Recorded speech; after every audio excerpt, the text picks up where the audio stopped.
Have you ever wondered what it would be like to have everything you thought you knew about your life turned upside down? To discover that the person you were forced to be with was hiding a secret that would change everything? Today's story is about exactly that: a young woman named Amelia, whose adoptive family thought they were punishing her, only to unknowingly gift her the greatest blessing of her life. Before we dive into this incredible journey of love, betrayal, and unexpected fortune, make sure to hit that subscribe button and turn on notifications so you never miss a story. And trust me, you won't want to miss what happens in this one. Music builds slightly then softens. Amelia Winter had always known she was different from the rest of her family. Not just because of her chestnut hair that stood out against her adoptive family's blonde locks, or her artistic talents in a household that valued only business acumen, but because they never let her forget it. "Remember, you're only here because of our charity," her adoptive mother, Eleanor Winter, would say whenever Amelia asked for anything beyond the bare necessities. The Winters were one of the most prestigious families in Boston, with old money that stretched back generations. They had adopted Amelia when she was just 3 months old, following a charity gala where the orphanage director had impressed upon them how good it would look for their family image to adopt a child in need. For 25 years, Amelia had lived as the family's dirty secret, brought out for social events where her existence could be paraded as evidence of the Winters' generosity, then tucked away in the east wing of their mansion where she wouldn't disturb the real family. Her adoptive siblings, twins Victoria and Alexander, were 4 years older than her and had inherited not only their parents' looks but also their disdain for their adopted sister. "You should be grateful," Victoria would sneer whenever she caught Amelia using the main staircase instead of the service stairs. "Girls from your background usually end up as maids, not family members." Despite the constant reminders of her outsider status, Amelia had managed to carve out a life for herself. She had graduated with honors from the prestigious art school her parents had reluctantly agreed to send her to only after she'd won a partial scholarship that made it financially negligible for them to deny her. She had built a small but growing reputation as a talented painter, selling her work through a local gallery and saving every penny in hopes of one day having enough to move out and live on her own terms. But the Winters had different plans for her future. Music changes to something more ominous. It was at her 25th birthday dinner, a small, obligatory affair held in the smaller dining room, that her adoptive father, Richard Winter, cleared his throat and announced that it was time for Amelia to contribute to the family that had given her everything. "We've arranged a marriage for you," he stated flatly, cutting into his steak without looking up. Amelia's fork clattered against her plate. "Excuse me?" "Don't be dramatic, dear," Eleanor chimed in, dabbing the corner of her mouth with a linen napkin. "We've found a very suitable match. He's the son of an old business associate who's fallen on hard times. The marriage will secure a valuable connection for our family's business. And you'll finally be useful for something," Alexander added with a smirk. Amelia looked around the table in disbelief. But I don't even know him. And arranged marriages? In this century?" Richard's expression hardened. "You forget your place, Amelia. Without us, you would have grown up in an orphanage, probably ending up on the streets. We've given you everything: a roof over your head, education, opportunities most orphans could only dream of. And now it's time for you to pay back some of that debt. Besides," Eleanor added with a calculated smile, "Ethan Shaw is quite handsome, if a bit modest in his means. His family once had connections, but they've lost most of their fortune. Still, the name has value, and this arrangement will benefit everyone." "Everyone except me," Amelia whispered, but no one at the table seemed to hear or care. Music shifts to something more contemplative. Ethan Shaw was not what Amelia had expected. When she was finally introduced to him at the Winters' garden party the following weekend, she had braced herself to meet someone as cold and calculating as her adoptive family, perhaps an aging businessman or a spoiled heir looking for a trophy wife. Instead, she found herself face to face with a tall, broad-shouldered man around her age, with kind eyes that crinkled at the corners when he smiled. He was dressed simply in a white button-down shirt and navy slacks that, while clean and pressed, were clearly not designer brands like those the other male guests wore. "It's a pleasure to meet you, Amelia," he said, his voice warm and unexpectedly genuine as he extended his hand. "I've heard a lot about you. All terrible things, I'm sure," she replied before she could stop herself. To her surprise, Ethan laughed, a rich, hearty sound that seemed out of place among the practiced titters and polite chuckles of the garden party guests. "Actually, I saw your exhibition at the Hartley Gallery last month. Your use of color is extraordinary, especially in that seascape with the storm rolling in." Amelia blinked in surprise. "You saw my work?" "I did," he nodded. "Art has always been a passion of mine, though I lack any talent for creating it myself." Over the next hour, as they walked around the immaculately landscaped garden under the watchful eye of Eleanor Winter, Amelia found herself increasingly confused. Ethan was articulate, well-read, and seemed genuinely interested in her thoughts and opinions, traits she had not expected in someone who would agree to an arranged marriage in the modern era.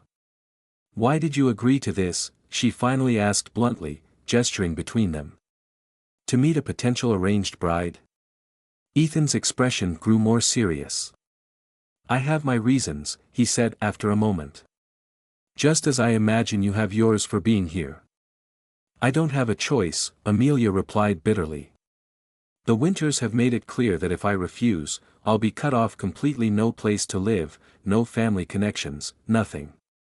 Ethan studied her face for a long moment, then nodded.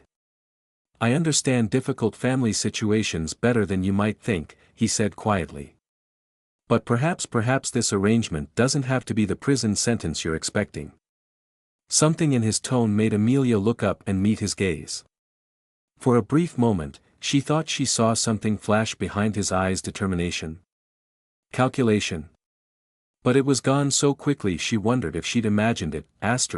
Music becomes more tense. The weeks leading up to the wedding were a whirlwind of activity, none of which involved asking Amelia's opinion.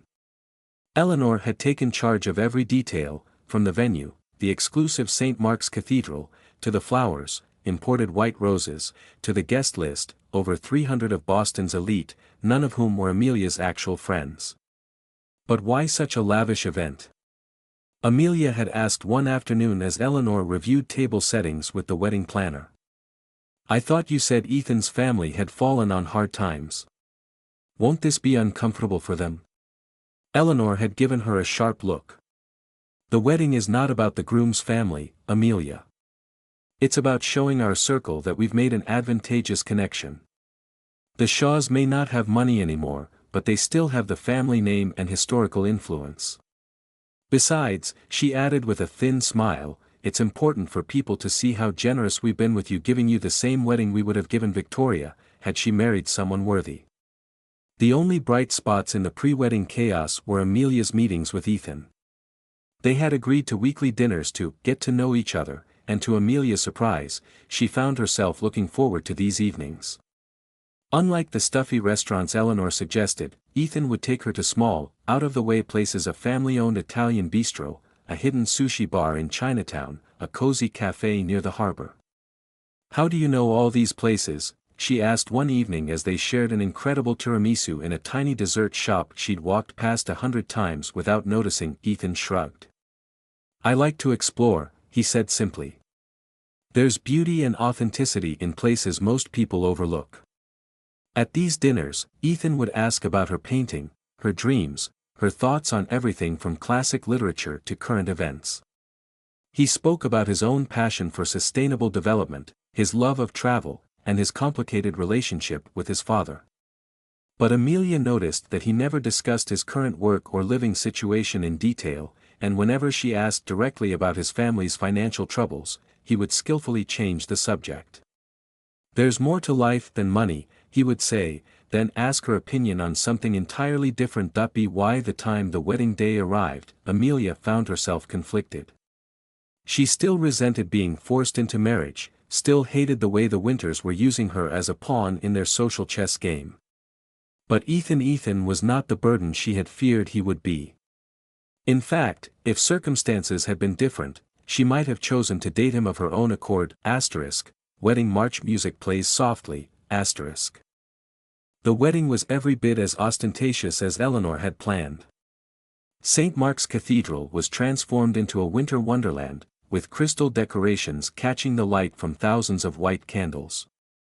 The guest list included senators, CEOs, and even a minor European royal, none of whom had ever shown the slightest interest in Amelia before. As she stood at the back of the church, clutching a bouquet of lilies and roses that Eleanor had selected, ignoring Amelia's preference for wildflowers, she felt like an actress in someone else's play. Richard appeared beside her, ready to walk her down the aisle, not out of fatherly love, but because tradition demanded it. "Remember to smile," he murmured, not looking at her. "Everyone who matters in Boston is watching." The music swelled, and Amelia began the long walk toward Ethan, who stood tall and composed at the altar. He was dressed in a perfectly tailored tuxedo that made her wonder again about his supposedly reduced circumstances. When their eyes met, he gave her a small, reassuring smile that somehow calmed the storm of emotions in her chest. The ceremony passed in a blur of traditional vows and practiced motions. When the priest declared them husband and wife, Ethan leaned in to kiss her, their first kiss, and whispered against her lips, "Trust me." The reception was held at the Winter Estate, with the ballroom open for the first time in years.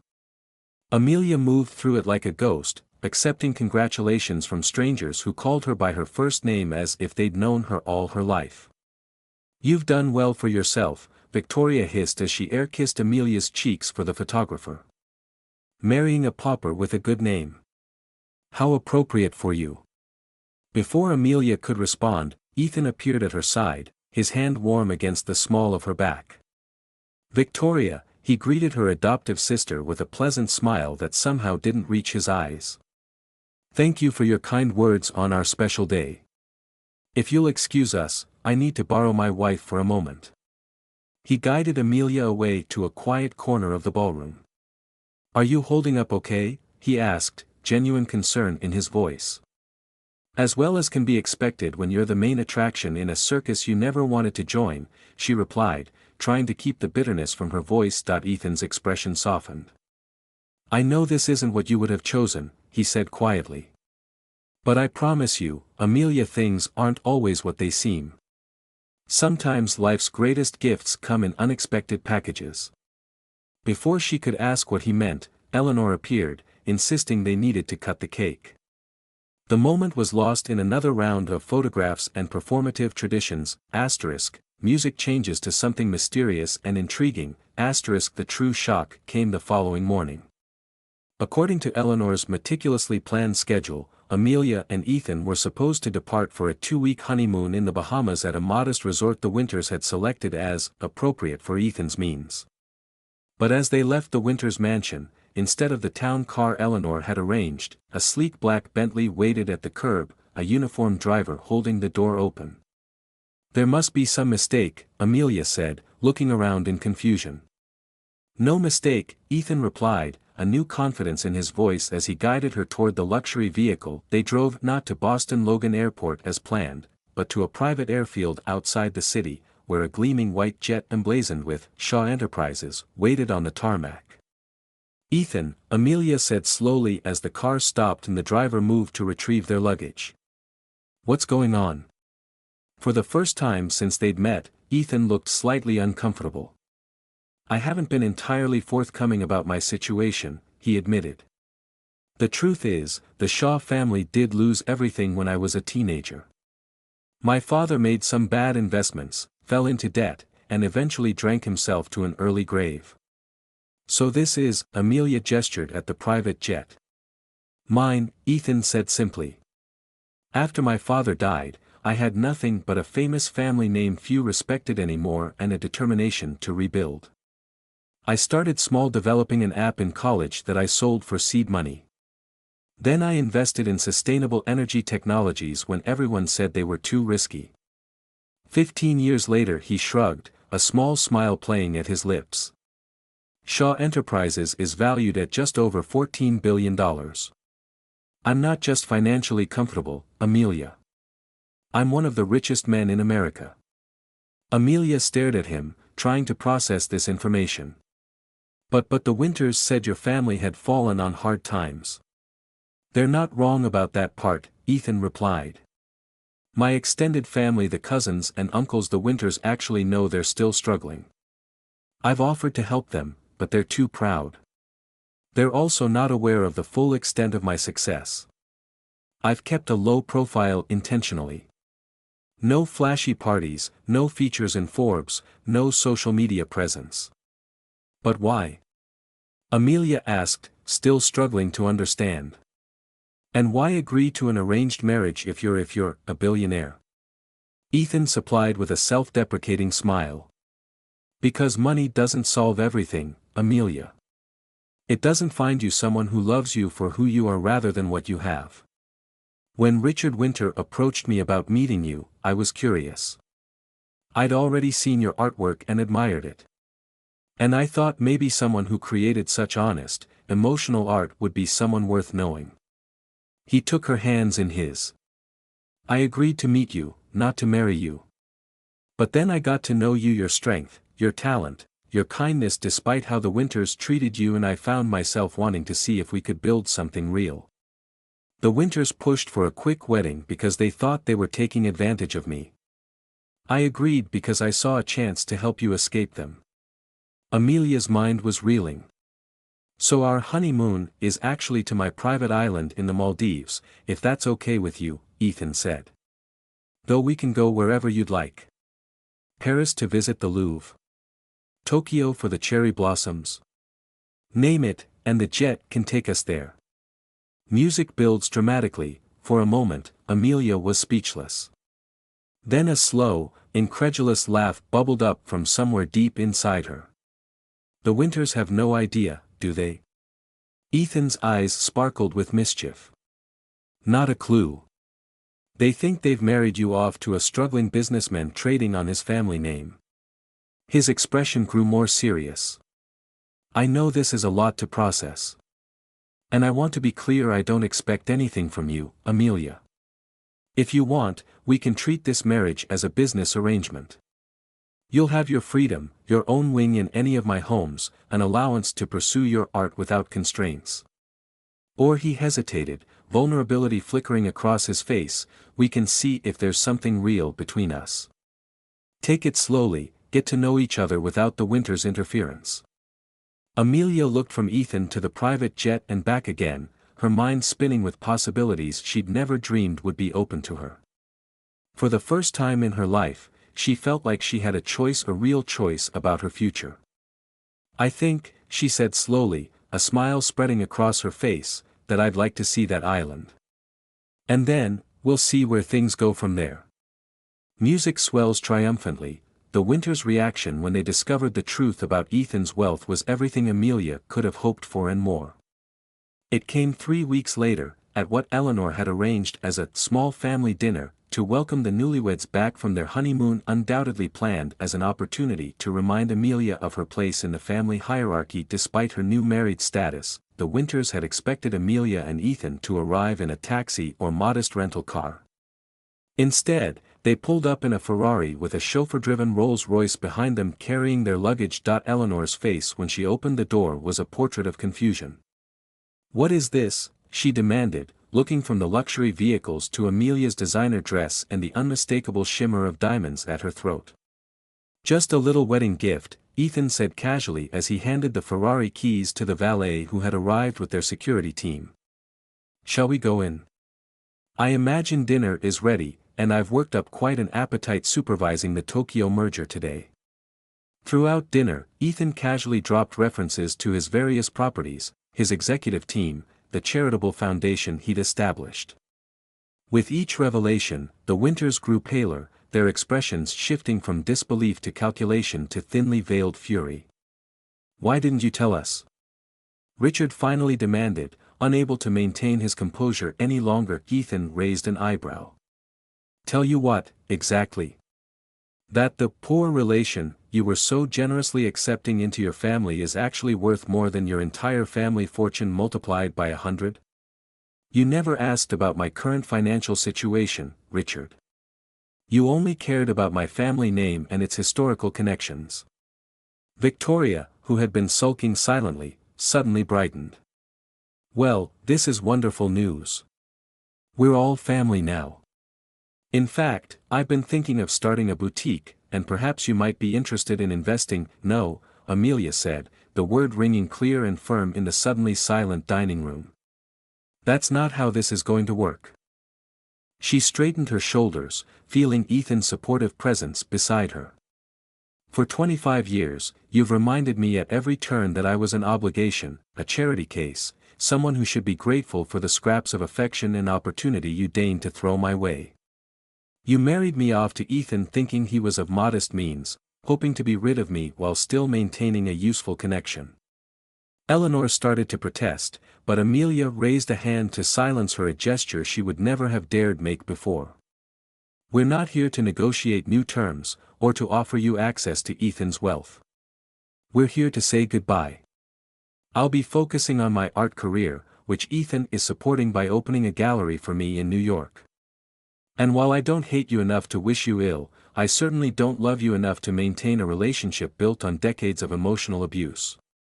Richard's face turned purple with rage. After everything we've done for you, what exactly have you done for her? Ethan interrupted, his voice cold.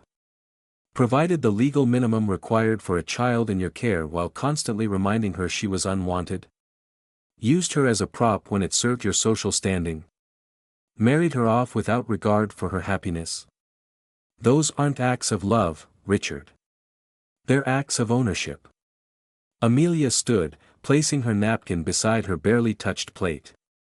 We'll be leaving now. I've already collected my personal belongings from my old room. You can reach me through my new assistant if there's anything urgent, but otherwise, I think it's best if we part ways. As they walked out of the Winters mansion, Amelia felt a weight lifting from her shoulders that she hadn't even known was there. For the first time in her life, she was walking away from that house not as someone's obligation, but as her own person, making her own choice. Music softens to something more emotionally resonant. The following months were a period of discovery and healing for Amelia. True to his word, Ethan gave her space to find her footing in this new life. He set her up in a stunning apartment in his New York penthouse, complete with a light-filled studio where she could paint. But he maintained his own separate wing, joining her for meals when invited but never presuming. Slowly, without the shadow of the Winters looming over her, Amelia began to flourish. Her paintings, always technically excellent, took on new depth and emotion. The gallery Ethan opened for her in Chelsea quickly became a talking point in the art world, not because of the owner's wealth but because of the raw talent on display, and gradually, the relationship between Amelia and Ethan evolved. What had begun as an arranged marriage of convenience transformed into a friendship built on mutual respect and admiration, and then, almost imperceptibly, into something more. Their first real kiss, not the performative peck at their wedding, but a true expression of growing feelings, happened 6 months after they'd left the Winters' dinner table. They had been discussing one of Amelia's new paintings over a glass of wine on the penthouse terrace, and something in the way Ethan truly saw her work, truly understood what she was trying to express, had made Amelia reach for him without thinking. The kiss was tentative at first, a question more than a declaration. But when Ethan responded, pulling her gently closer while still giving her every opportunity to pull away, Amelia felt something click into place, a sense of rightness she had never expected to find in this arranged marriage. I think I'm falling in love with my own husband, she murmured against his lips, half laughing at the absurdity of it. Ethan smiled, tucking a strand of hair behind her ear. And I think I fell in love with my wife the moment she called her adoptive family a circus to their faces. Music shifts to something with more mystery. It was around their 1-year anniversary that the final piece of Amelia's past fell into place.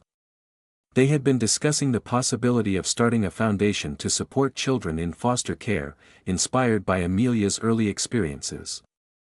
I've often wondered about my birth parents, Amelia admitted as they reviewed proposals from child welfare experts. The Winters never told me anything about them beyond the fact that they were unsuitable, and that I should be grateful I was rescued from such an unstable situation. Ethan hesitated, then set down the papers he'd been reviewing. Would you want to know more? About your birth parents, I mean. Because if you would, I have resources that could help find that information. Amelia considered the question seriously. I think I would, she said finally. Not because I'm looking to replace the family I never really had with the Winters, but because understanding where I came from might help me better understand where I'm going. Ethan nodded and made a single phone call to his head of security. Within 2 weeks, a comprehensive file was delivered to their home. What Amelia discovered left her breathless. Her birth mother, Sophia Martinez, had not abandoned her or been declared unfit.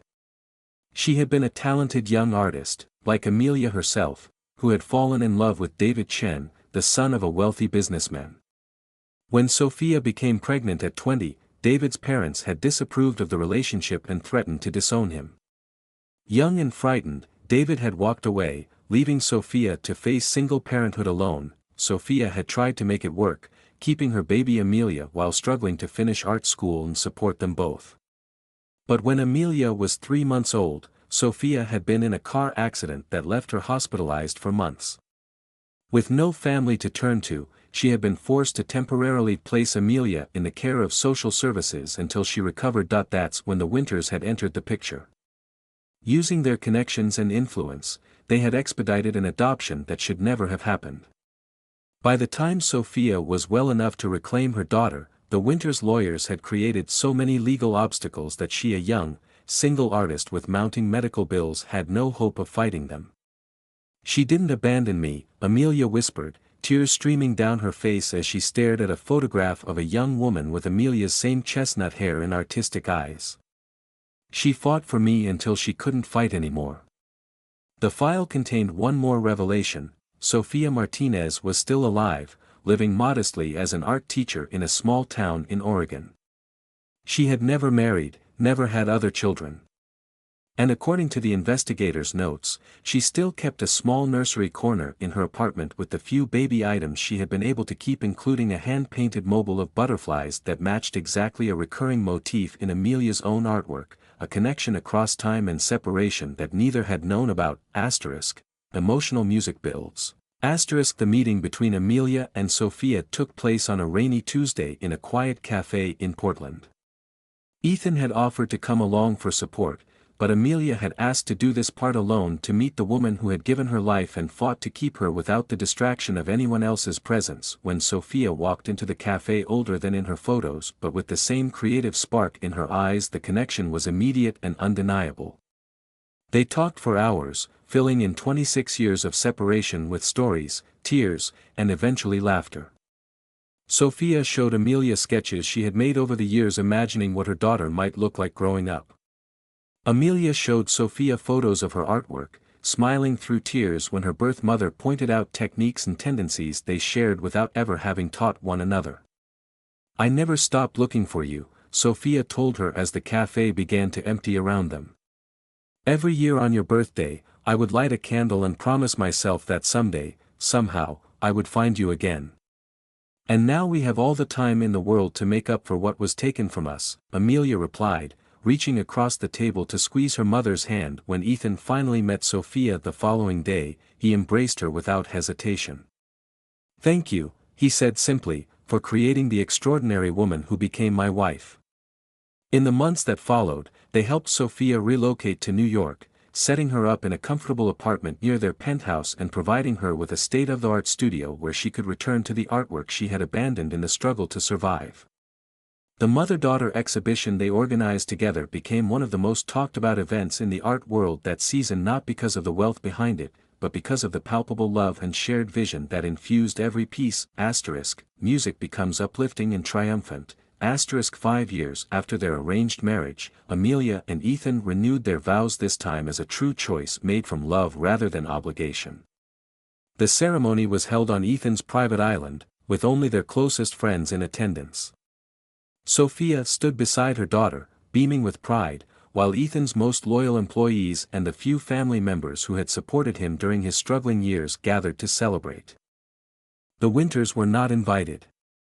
They had made several attempts over the years to reinsert themselves into Amelia's life, each overture more transparent than the last in its hunger for connection to Ethan's wealth and influence. Each time, Amelia had politely but firmly declined, prioritizing her mental health and the family of choice she was building around her.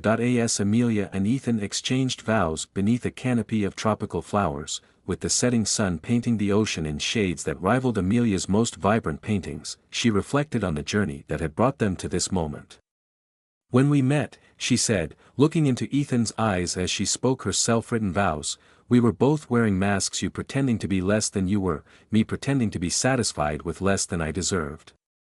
But somewhere along the way, we found the courage to show each other our true selves. And in that authenticity, we found not just love, but healing." Ethan's voice was steady but full of emotion as he responded, "They say the best marriages are between best friends.